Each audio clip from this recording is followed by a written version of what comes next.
محترمو دې وخت کې تاسو په پوره دنیا کې وګورئ نن عالم کفر په یو پیج باندې دی. عالم کفر د وسایلو استعمال کوي، د طاقت استعمال کوي، د میډیا استعمال کوي. محترمو د هغوی د هر څه مقصد زما استاد د نوجوان نسل د ذهن نه د اسلام اهمیت ختمول دي، د هغوی د ذهن نه د قرآن اهمیت ختمول دي، مسجد او مدرسې سره د هغوی تعلق کټ کول دي، علماء حق باندې هغوی بد اعتماده کول او بدزنه کول دي. دویم طرف ته که تاسو وګورئ د هغوی مقابله زموږ حکومتونه نه کوي، د هغوی مقابله زموږ حکمرانان نه کوي، د هغوی مقابله همدغه اهل حق علما همدغه مدرسو جماعتونو والا کوي چې یقینا د هغوی سره وسایل اسباب نشته دی، د هغوی سره د دنیا ظاهري طاقت او قوت نشته دی، د هغوی سره میډیا نشته دی. لیکن نن که تاسو وګورئ الحمدلله دلته اسلام هم موجود دی، دلته قرآن هم موجود دی، دلته په اسلام او قرآن باندې خپل ځانونه قربانون کی خپل سرونه شیندونکي ځوانان هم موجود دي چې دا د دې خبرې دلیل دی چې د تهذیبونو دغه جنگ دغه اهل حق علماو ګټلی دی او کفر بیللی دی او شکست به د قیمت د سبا پورې د کفر وي انشاءالله العزیز. ټول انشاءالله ووایي، نن ټول ملګري ووایي انشاءالله. باران را روان دی، موسم هم ټیک نه دی، خو ما بیان شروع کړی دی. نو که تاسو خوښه وي چې که موسم هر څنګه وي زه خبره پوره کړم او که وایي چې په دې ځای باندې بس کړم. زه ټانګ ته تللی وم، دغه ځای کې زموږ مناظره هم شوه و بریلیانو سره. ماسخوتني کې پروګرام و، یخني وه ډېره زیاته. ما ته چې دعوت راکړو علاقه مو له مخالفینو ډېر تیز باران راخې شو. زه هم حیران شوم، ما ویل نه زه بیان شروع کړم خلک رانه پانسېږي، مخالفین موجود دي هغوی به بیا ټوکې کوي استهزا به کوي. ما خلکو نه تپوس وکړم ما ورته ویل باران ورېږي څه کوو؟ ما طلبا راغلي وو اکثریت عوام الناس هم پکې ډېره لویه مجموعه وه. ما ته ویل ته بیان کوه، ما ورته ویل چې نه زه بیان شروع کړم بیا تاسو رانه لاړ شئ. نو ما ته ویل نه ځو به نه. یقین وکړه هغه خلک دغسې وو، ډېر تیز باران ورېدو، یخني وه، دا اوبه دغسې د هغوی د کپړو نه څڅېدې روانې وې ورنه او دا خلک پوره په استقامت سره ناست وو. زما عموما مزاج 30 منټ 25 منټ زما د بیان دورانیه وي او دلته زم په ځان نه وم پوه شوی، تقریبا بیان مې 50-55 منټ ته رسېدلی و. ما په هغه ورځ باندې د هغه خلکو جرأت او جذبې ته سلام پیش کړم. داسې نه چې زه شروع وکړم او تاسو رانه مینځ کې بیا پاڅېږئ. یاره ته اوس ووایي چې که باران وي که هر څه وي خو ناست به یو، نو بیا به زه بیان مخکې وکړم او که نه وي که مینځ کې پاڅېږي بیا په دې ځای باندې بس کوم. تاسو څنګه خوښه ده؟ ناست به یو انشاءالله. او کنه تاسو ورمومندو د غیرتي خاورې غیرتي پښتانه دا خو باران دی انشاءالله العزیز د دین د پاره چې سور ور بلیږي سری ګولۍ ورېږي انشاءالله العزیز په هغې کې به مونږ پوره په استقامت سره کینو ناست به انشاءالله. ټول ماشومان وایي مشران وایي انشاءالله. محترمو دغه دیني مدرسې او درسګاهونه دا د اسلام د حفاظت مرکزونه دي، دا د قرآن د حفاظت قلاګانې دي. دغه درسګاهونو مدرسو د دین ټولې شعبې ژوندۍ ساتلې دي، دی آبادې ساتلې دي، دی تر و تازه ساتلې دي. چاهې هغه شعبه د جهاد ده، چاهې هغه شعبه د دعوت و تبلیغ ده، چاهې هغه شعبه د اسلامي سیاست ده، چاهې هغه شعبه د تصوف ده. دیني مدرسه او درسګاه دغه ټولو دپاره د مور حیثیت لري، دا د مور کردار ادا کوي. دې وجې نه زموږ او ستاسو ذمه داري ده چې نن هر ملګری د ځان سره د عزم او قصد وکړو چې حالات هر څنګه وي، مشکلات هر څومره وي، خو موږ به خپل دغه دیني مدرسې آبادې ساتو انشاءالله. او یقینا محترمو دا 1400 کاله تاریخ لري، دا 1400 کاله ماضي لري. زه هغه تفصیل که شروع کړم شاید 100 غنټو کې ختم نشي. دې وجې نه زه تفصیل ته نه ورځم، صرف ستاسو ذهن کې د راوستو دپاره چند اشاراتو باندې اکتفا کوم. تاسو وګورئ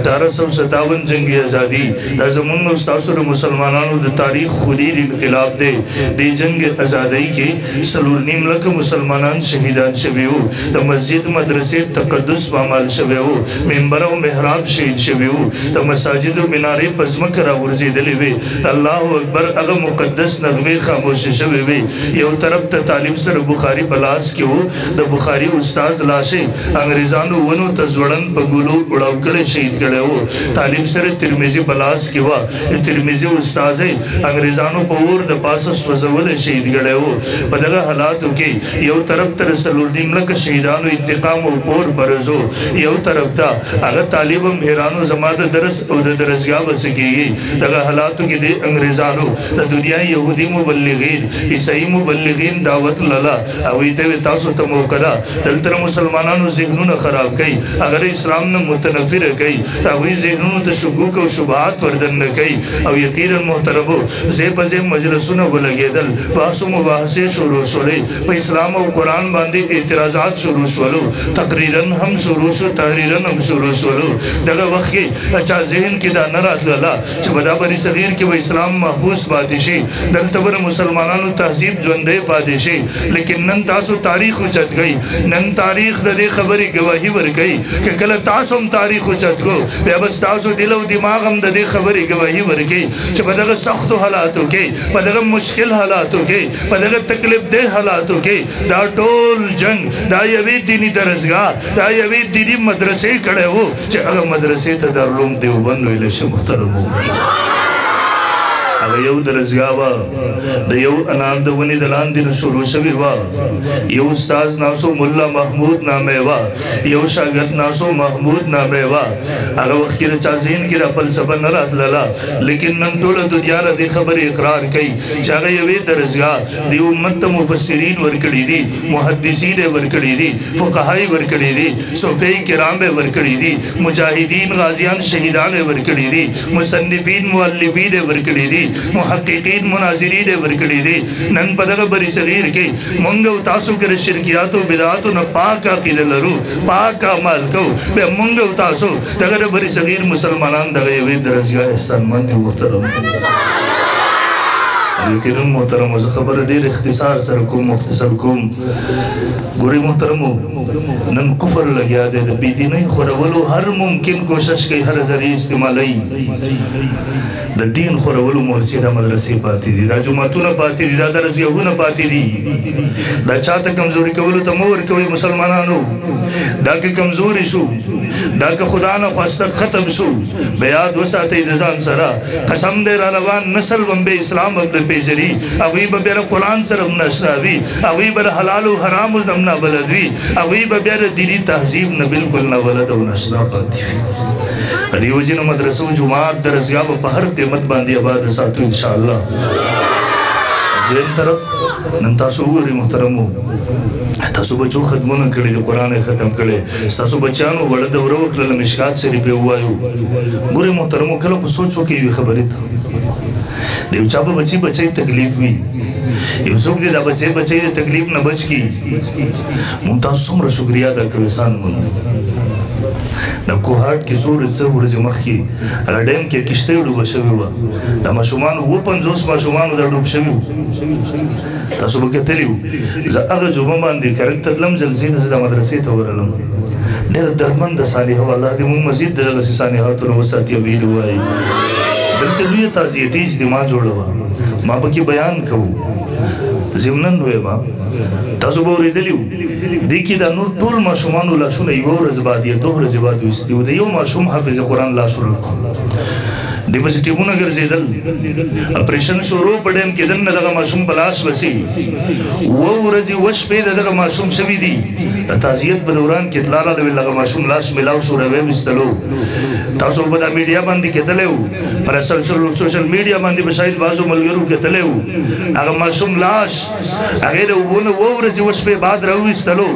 هغه روغ جوړ و هغه پړسېدلی نه و هغه روز شوی نه و هغه خراب شوی نه و رب ذوالجلال دنیا ته ورښودل یا خو د یو انسان لاس اوبو ته ورولوېږي 24 ګنټې کې هغه وپړسېږي خراب شي یا د دین او د قرآن یو طالب ساعت 3 ساعت رات بعد اگر ډیم نه راوچتئ اوبو نه راوچتئ د هغه جسم روغ جوړلی رب دنیا ته د دین د طالب او د قرآن د طالب اعزاز او اکرام ورښایي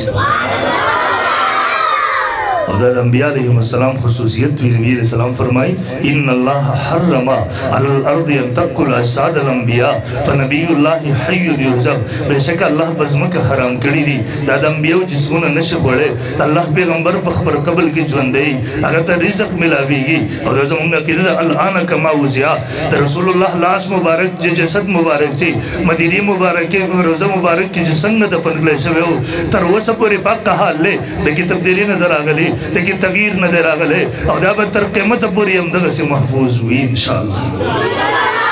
زمانہ عقیدہ دا رسول اللہ صلی اللہ علیہ وسلم قبر مبارک کی حیات تے قبر تنزدے جسو گورشی اللہ دی مونتا دغا سعادت را نصیب کی حالتا درود السلام قبر تنزدے و یغی بخبل اوری دلری نور تر پرشتو بزری سر رسول کی گی نبی علیہ السلام فرمائی من صلی علیہ اند قبری سمیت ہو ومن صلی علیہ نائید ابلغت ہو ابو داود کی حدیث دے ان ما من احد یسلم علیہ الا رد اللہ علیہ روحی حتی ارد علیہ السلام منسائی کی حدیث دے ان للہ ملائکتر سیاہین فی الارض یبلغونی بالامتی السلام عند القبر قبر تنزدے رسول اللہ فرمائی زب بخبلا ورب تلرین ماتر پرشنو بزری سر رسولے کی گی اور تقریباً دغا مضمون درس الویخ احادیث ثابت تھے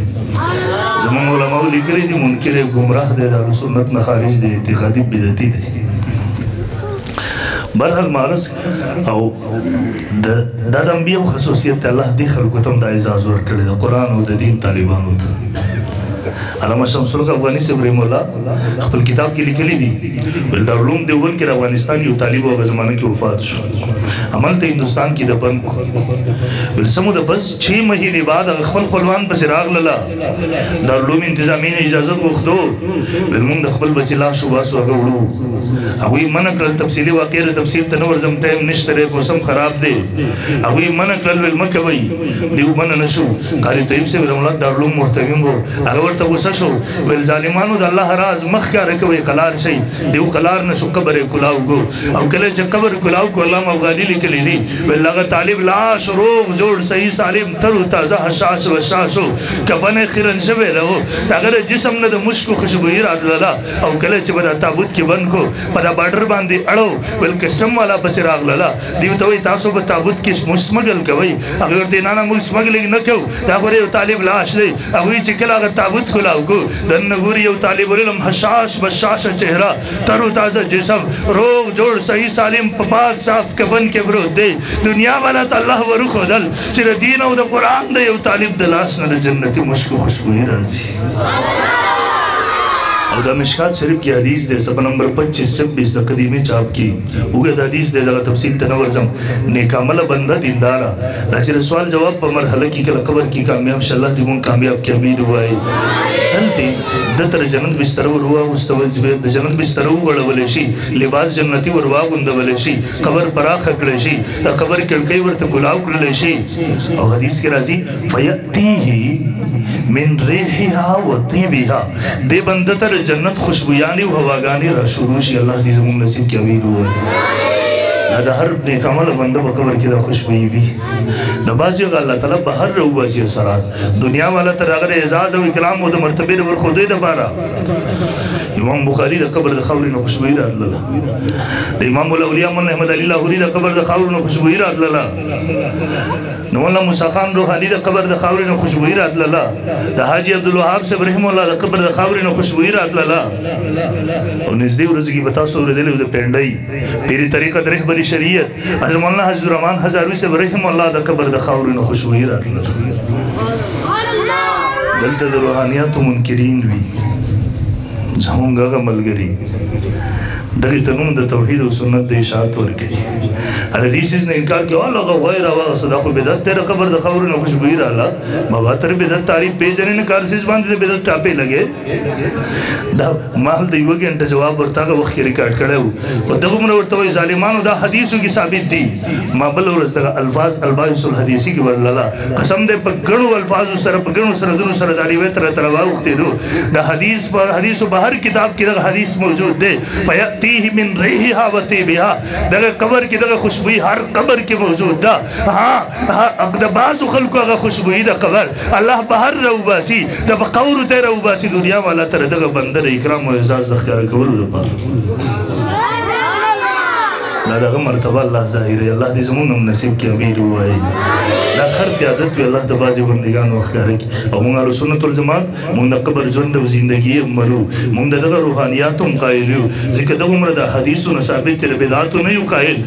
کومه عقیده چې د اهلسنت والجماعت تر هغې قایل یو او په دلایلو سره الحمدلله هغه ثابته ده موږ د توحید او سنت د اشاعت په روپ باندې د قبر د حیات نه انکار نه کوو موږ د دغه امورو نه چې کوم په نصوصو سره ثابت دی د هغې نه انکار نه کوو هغه په دغه نوم باندې د بدعاتو هم قایل نه یو الحمدلله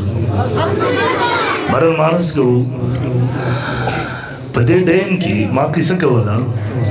یو 3 ماشومان ژوندي پاتې شوي وو دا کله چې د کښتۍ ډوبه شوله په دې وخت کې یو لمبوزن را رسېدلی دی دا 3 ماشومان په لاس باندې ورغلي دی ځان سره په ټوپ کېنولي دي راپورې باسلي دي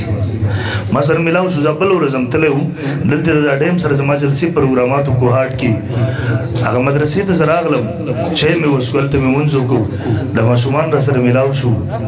معصومې چهرې او تاسو کتلي یو چا چې دا مرګ په خپلو سترګو کتلی د مرحلې نه تېر شوي د دوی په دا چهرو باندې عجیبه غونته کې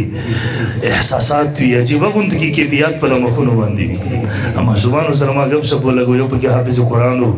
نور پکې د قرآن طالبان و ما چې زړه کې سوچ کوو ما ویل دې بچو مور او پلار به خاندانونه به زندګي بر پوره ژوند او زندګي د هغه چا احسانمند وي شکریا به ادا کوي چا چې دا بچې به دغه اوبو کې د ډوبېدو نه بچ کړي دي ادا کوي به که نه به ادا کوي حالانکه د مرګ نه بچ کړه ظاهري سبب ورته وګرځېدو مرګ څه شیز دی حدیث کې راځي نبی علیہ السلام فرمایي تحفة المؤمن الموت دا مرګ د مؤمن دپاره ګفټ او ډالۍ ده په دې سره سړی خپل محبوب ته رسېږي خپل آخرت کور ته به رسېږي دا د یېرې څیز خو نه دی دا د خفګان څیز خو نه دی دا مونږ تاسو چې دې یېرېږو یقین وکړه مونږ خپل آخرت کورونه تباه کړي دي ځکه یېرېږو الله دې زمونږ سره د هغه ځای د کور احساس او غم پیدا کړي امید ووایي هسې ګوره په دومره ښېګړې مونږ د چا دومره شکریا ادا کوو لیکن سوچ هم کړی دی را روانه تباهي ډېره لویه تباهي ده حدیث کې راځي د سترګو کې به اوښکې ختمې شي د دننه نه به وینې را شروع شوي دي دا سترګو نه به وینې را شروع شوي دي دا علما دا قاریان دا مدرسو والا ستاسو بچي او بچیانې د دغه تباهۍ نه بچ گئ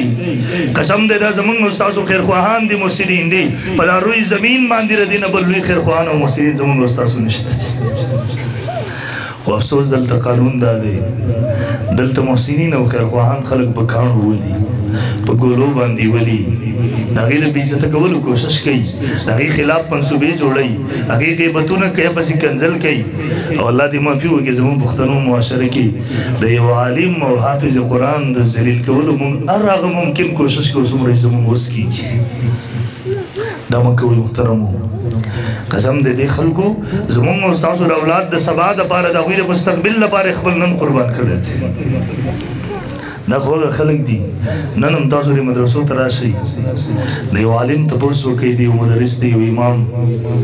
د مهنګایي په دا دور کې چې په یو اولاد ګزاره نه کېږي نن هم دلته د یو استاذ د یو مدرس د یو عالم 10,000 15,000 روپۍ تنخواګانې دي زیاتې نشته دی زه د پېښور خبره کوم تاسو نو تېر ورځ کې دلته مومندو کې میوزیکي بیان و هغه مولوي صاحب مخامخ ناست و ما دا خبره وکړله هغه دغسې ګوتې راته شولې زموږ 3,000 ده تر اوسه پورې محترم او مونږ خلکو سوچ دی دوی ته پکې خدای برکت اچوي یقین وکړه مونږ ځان ته دوکه ورکوو بلکې ځان ته نه نعوذ بالله خدای ته دوکه ورکوو مونږ خلکو سوچ دا وي دا خلک څه ضروریات نه لري څه مشکلات نه لري یقین وکړئ دا خلک ضروریات لري مشکلات لري او دوی خپل ضروریات دباو کړي دي ځکه دوی ته پته ده مونږ په هغه بېرحمه معاشره کې اوسېږو د کومې معاشرې زما مسلمان ورور چې دلته د فلم استاذ د کرکټ استاذ ته 10 لکه 13 لکه روپۍ ماهانه تنخواه د خزانې نه ورکوي لیکن دلته د دین او د قرآن طالب ته 10,000 روپۍ ورکولو ته ډېر تیار نه دی هغوی ته پته ده مونږ په هغه معاشره کې اوسېږو په کومه معاشره کې زما یو مسلمان ورور په کوم بچي باندې چې انګریزي تعلیم حاصلوي 10,000 20,000 50,000 د هغې ماهانه فیس ورکوي ضروریات یې پوره کوي لیکن کوم بچی چې دین حاصلوي قرآن زده کوي که دې چېرته مطالبه وکړله بابا مولوي صاحب 500 روپۍ فیس غواړي دستاربندي د 1,000 روپۍ غواړي بیا مونږ خلک خر مدرسې نه امرت سکول جوړ کړو اوس دلته هم تجارت شروع شو دغسې معاشره کې مجبوره دی چې خپل ضروریات تباه وکړي خو د یاد وساتئ الله به تپوس کوي د دې ځان دومره مه کمزوري کوئ دا د یورپ معاشره تاسو وګورئ هغه یهود او نصارا دین ورسره نشته دی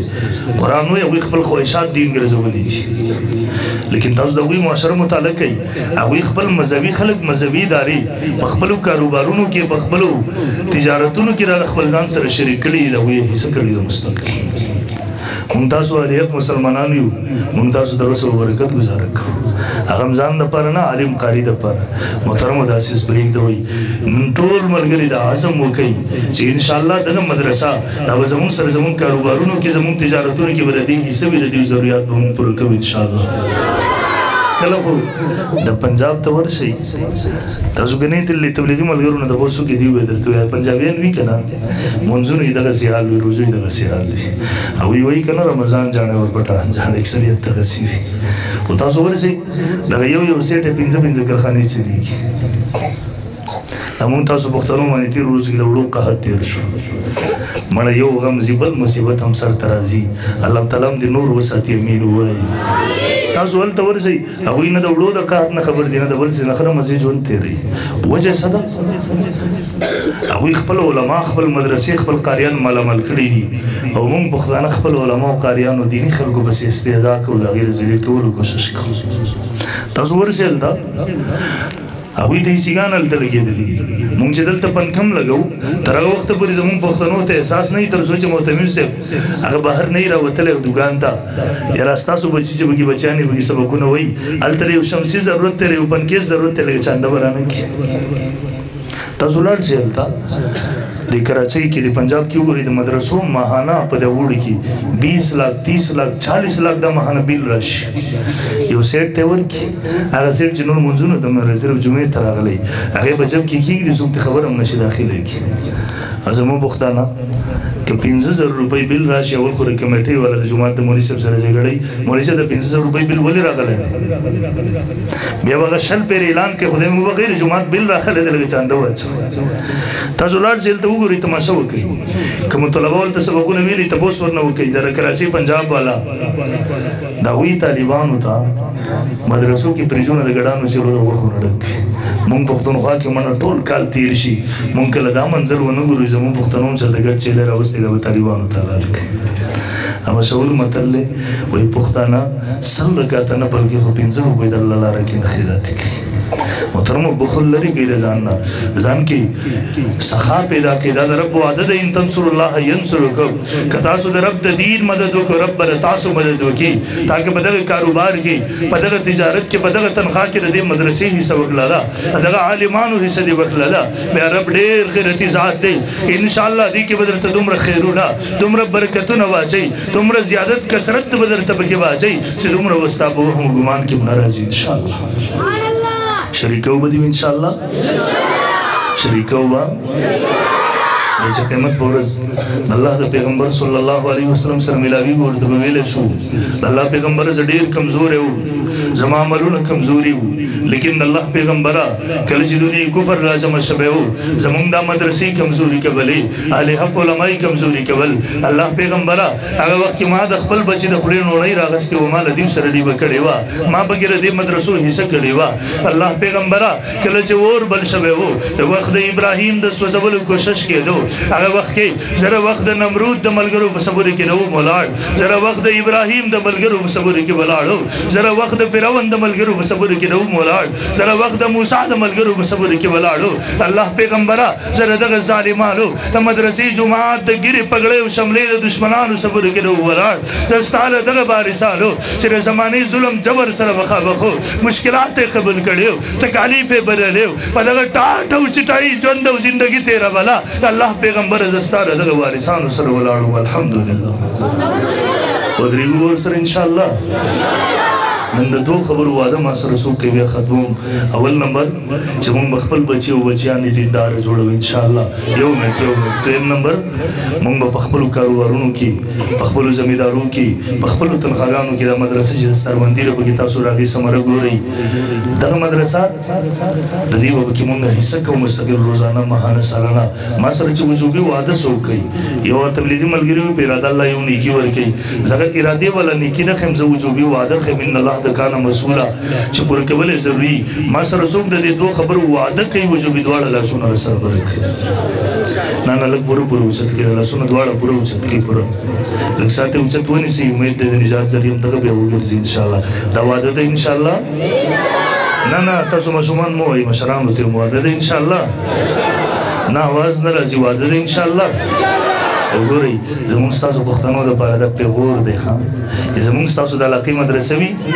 او مولانا نظرین صاحب دامد برکاتو ملالي هغه ګرځي سعودي عرب ته ځي دوبۍ ته ځي کراچۍ ته ځي هلته وایي چې لږې چانده راکوي ستاسو بچي چې پکې سبق وایي هغه مدرسې کې مونږ هغه مدرسې دپاره مونږ چانده کوو یقینا د یو پښتون دپاره دا پیغور خبره ده نن ټول د عزم وکړي چې آینده به دغه پیغور مونږ نه پرېږدو د دې مدرسې ضروریات به مونږ د خپلې علاقې نه پوره کوو انشاءالله د خپل علاقې خلک به یې پوره کوي انشاءالله العزيز وعدنا الله دې موږ ټول توفیق راکړي واخر دعوانا